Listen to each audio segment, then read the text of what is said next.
Good morning. हम लोग sulphur compound study कर रहे हैं। सल्फर कंपाउंड की सीरीज में सबसे पहले मैंने आपको थायोल्स बताए थे पिछले वीडियो लेक्चर में। आज के इस वीडियो लेक्चर में हम थायो ईथर्स स्टडी करेंगे। थायो ईथर्स जो हैं वह ईथर के एनालॉग्स ही हैं।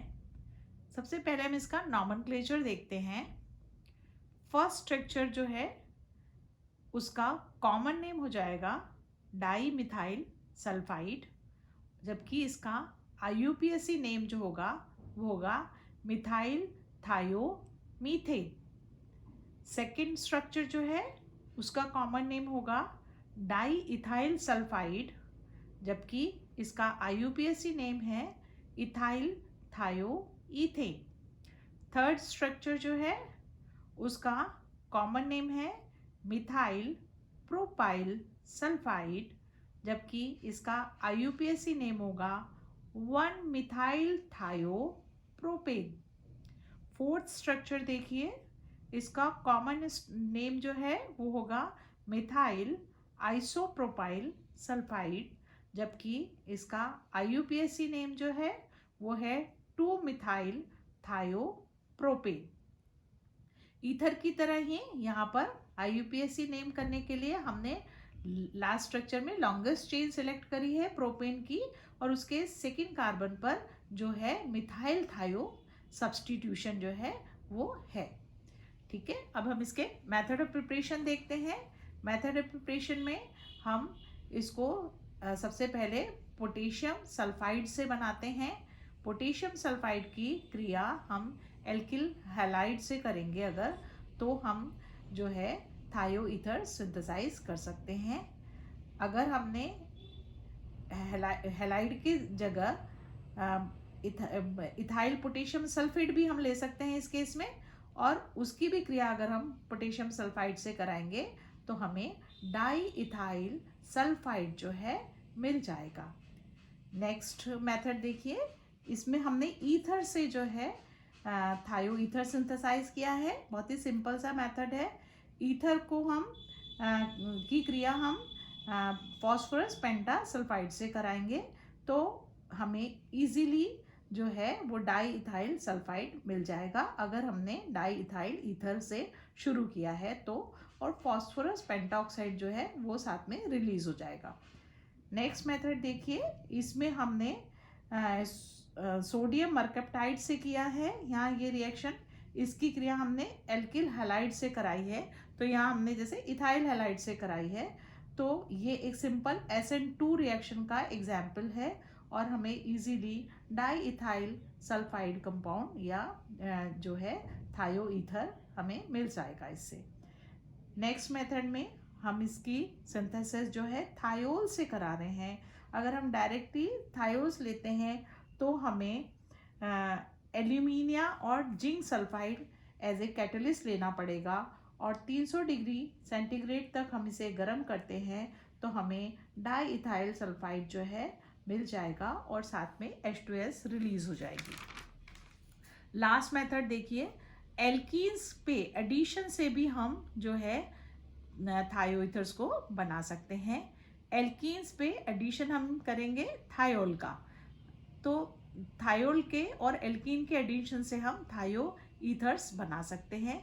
लेकिन हमारी जो रिक्वायरमेंट है यहाँ पर जो एडिशन होगा वो अकॉर्डिंग टू मार्कोनिकॉफ नियम होगा, और हमारी रिक्वायरमेंट के अकॉर्डिंग हम इसमें पेरोक्साइड डाल के और जो है एंटी मार्कोनिकॉफ एडिशन करा के भी थायो ईथर सिंथेसाइज कर सकते हैं। अगर जैसे कि एग्जाम्पल में दिया हुआ है, अगर हमें इससे प्रोपाइल इथाइल थायो ईथर बनाना है तो उस केस में हमें इसमें पेरोक्साइड ऐड करना पड़ेगा, तभी ये रिएक्शन पॉसिबल होगी। ये जो रिएक्शन दी है इसमें एंटी मार्कोनिकॉफ एडिशन हो रहा है।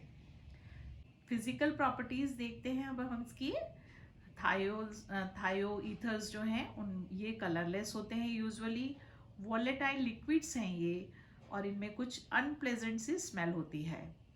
वाटर इंसॉल्युबल्स होते हैं यूजुअली, और ऑर्गेनिक सॉल्वेंट में सॉल्युबल्स होते हैं।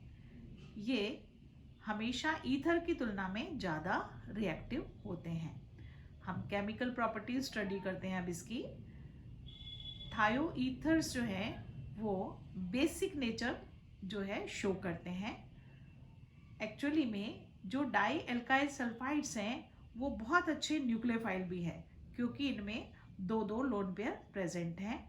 तो अगर हम इन डाई एल्काइल सल्फाइड की क्रिया किसी भी प्राइमरी एल्काइल हैलाइड से करेंगे तो सिंपल SN2 रिएक्शन द्वारा ट्राई एल्काइल सल्फोनियम सॉल्ट जो है इजीली बन जाता है।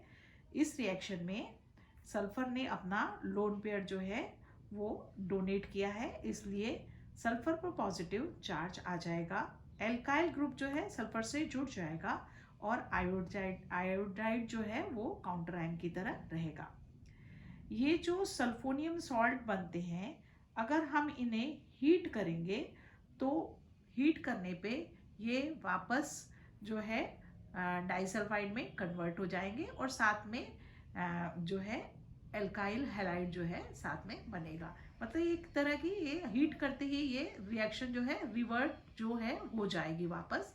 तो इस रिएक्शन को हम इनके प्यूरिफिकेशन के लिए भी काम ले सकते हैं। ठीक है, अगर इन्हें सल्फोनियम सॉल्ट को जो हमने अभी बनाया था सल्फोनियम सॉल्ट, अगर उसकी क्रिया हम मॉइस्ट सिल्वर ऑक्साइड से करते हैं, मतलब AgO से करते हैं, तो हमें जो है सल्फोनियम हाइड्रोक्साइड मिलेगा। यहाँ आयोडीन को रिप्लेस करा गया है केवल हाइड्रोक्साइड आयन से। अगर अब हम इसको हीट करते हैं तो उस केस में हमें डाइसल्फाइड तो मिल ही जाएंगे। जैसे अगर हम इथाइल से शुरू कर रहे हैं तो डाई इथाइल सल्फाइड मिल जाएगा और साथ में ईथीन जो है मिलेगा। यहाँ पर ये एलिमिनेशन रिएक्शन हो जाएगी और हमें इथाइल की जगह अब यहाँ ईथीन जो है वो मिलता है। ठीक है, नेक्स्ट रिएक्शन देखिए। यहाँ पर इसका बेसिक नेचर है जैसा मैंने अभी आपको बताया, इसलिए जब हम इसकी H2SO4 से रिएक्शन करते हैं तो ये 100% सॉल्युबल होता है H2SO4 में।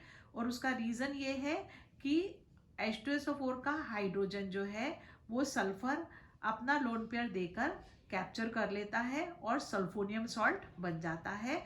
और सल्फोनियम सॉल्ट जो बनता है उसका HSO4 जो है काउंटर आयन की तरह उसको सैचुरेट करेगा। ये रिएक्शन नेक्स्ट जो रिएक्शन है ये मेटल सॉल्ट से दी हुई है, यहाँ HgCl2 से रिएक्शन कराई गई है। ये रिएक्शन भी अगेन जो है ये शो कर रही है कि सल्फर अपना लोन पेयर देके रिएक्शन करता है। थायोईथर्स में अब हम ऑक्सीडेशन देखते हैं। ऑक्सीडेशन जो है अगेन जैसे कि मैंने थायोल्स में भी आपको बताया था कि ऑक्सीडेशन का साइड जो है यहाँ पर सल्फर होता है, क्योंकि सल्फर के पास वेकेंट डी ऑर्बिटल होते हैं, जबकि ईथर्स में ऑक्सीजन के पास वेकेंट 3d ऑर्बिटल्स नहीं होते हैं। तो यहाँ ऑक्सीडेशन जो है दो प्रकार से हम करा सकते हैं।